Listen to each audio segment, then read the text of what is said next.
not been seen wanting, and because of that, they feel neglected, and in feeling neglected, they're angry.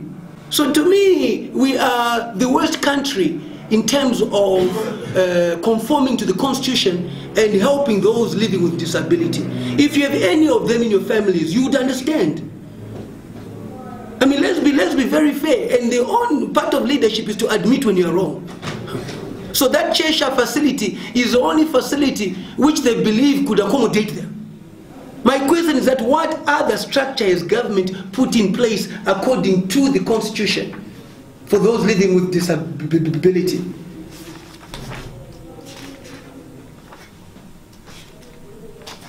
I think I have this what...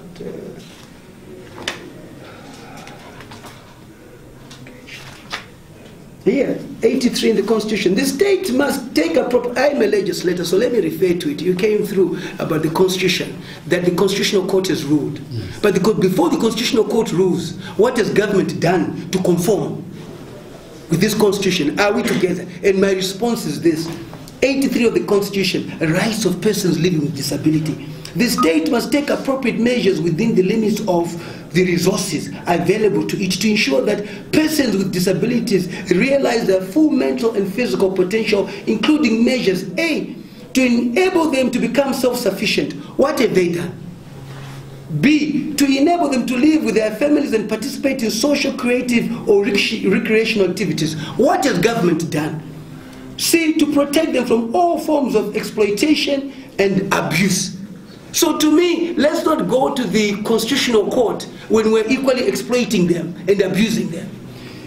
D, to give them access to medical, psychological and functional treatment.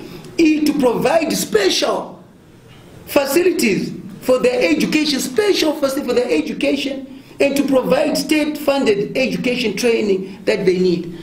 I'm a legislator, and I'm going by the Constitution. And we're Zimbabweans. What have we done? But I don't but you know what? I'm talking about the Constitution. I also want to refer to the Constitution. Yes. I don't want it to be one-on-one. Yes. They were offered temporary accommodation at Rural Rehabilitation Center on Friday, and they said no. But the same Constitution says the government within its limited resources. Why didn't they take advantage of that limited resources to be accommodated by the government? No, but did you know one thing? The Constitution does not talk about temporary accommodation. Limited resources. No, but it does not talk about temporal accommodation. Like you said, it's temporary, and they're saying you are taking us to a temporal place again. With the limited and the next time you're going to take us to a temporal place again. They cannot be shifted around like dogs, cattle, which are bought, they are used to this dip and so forth. They are human beings, and I am an advocate for the rule of law. I'm an advocate for where there's injustice, we must speak out. They are supposed to be having a Director General since 1980. Okay, who looks into the affairs of them? And I asked that in Parliament.